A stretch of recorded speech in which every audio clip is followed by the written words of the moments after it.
Assuming you're running your ads well, and we talk about building businesses that are exit compliant, it is very important to understand that your buyers are not looking at your last month performance or last quarter performance. Rather, they are seriously interested in the trailing 12 months performance, which is your last 12-month performance. With that context, in today's session, I want to talk about lifetime campaign management trackers.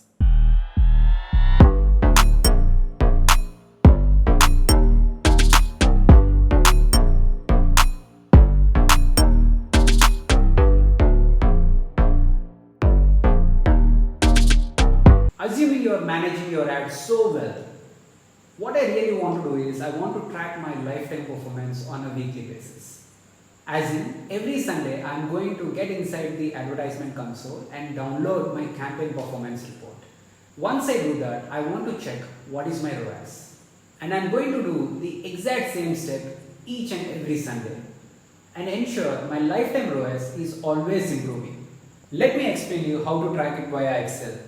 I downloaded this report on 28th of July, and you can see there are specific sections. I want to know my campaign names. I want to keep a track of my impressions, clicks, CTR, spend, CPC, orders, sales, ACOS, and then the ROAS. Now here is the thing. This is my lifetime performance report as of 28th of July. Like this, I have also done the same activity on 21st of July. So I have my lifetime performance numbers as of 21st of July. And then I have my lifetime performance as of 28th of July.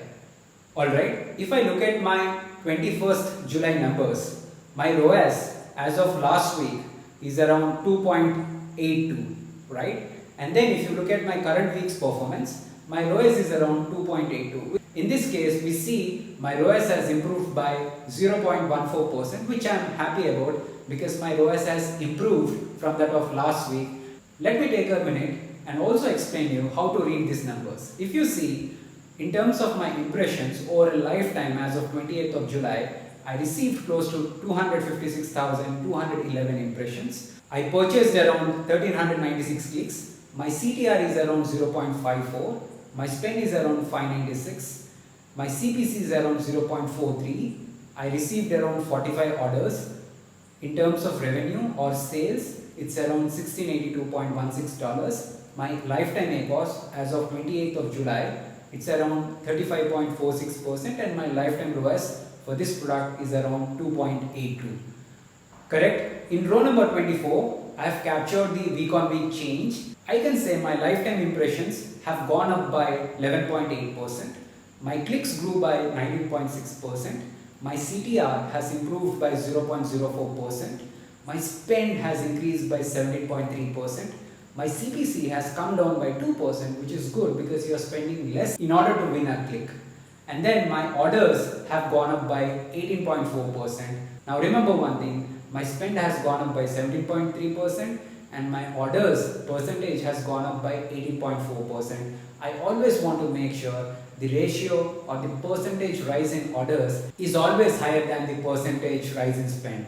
And then I see my sales grew by 17.5% and overall ACOS has come down by 0.1%, which is really good. And then if you closely monitor column V and column W, they also keep a track of the percentage change in ROAS at a campaign level. Now here is the thing. At a product level or at a portfolio level, you may have a good ROAS, but still you need to get inside the portfolio, look at all the campaigns and understand if there are any campaigns that are not meeting your ROAS targets. With that context, if you see here in my first campaign, my overall ROAS or my lifetime ROAS is around 11.2442, which is excellent, but I'm not really happy about it because if you see my week on week change, it is 9.52%, which is huge. As a seller, I want to get inside campaign and understand why exactly my ROAS dropped. Is it because I was spending more, or is it because there is a bleeding search term that needs to be negated? And then if you look at my second campaign, my lifetime ROAS is around 3.96, which is good, but I also see a marginal drop in performance by 2.81%. Once again, I want to get inside campaigns and understand why exactly my ROAS dropped. Likewise, if you look at my third campaign, My lifetime ROAS is 16.6774, which is excellent. I'm so happy here because my ROAS has actually increased by 67.52%. Now in situations like this, it is still important for you to get inside campaigns and understand what exactly did you do last week that led to this 67.52% growth in your ROAS, so that you are in a position to rinse and repeat the process and consistently achieve better and better ROAS. Alright, in this manner, you are also going to review the remaining campaigns, and while performing this activity, you may also get into situations where there is no ROAS or where there is zero ROAS. In this scenario, you will have to understand, is it because you are not spending any money?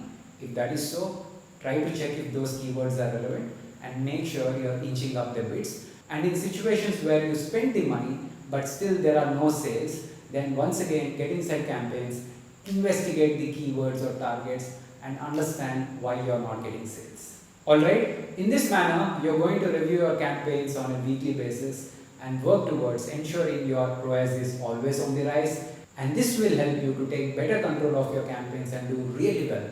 Alright, thank you for your time and goodbye.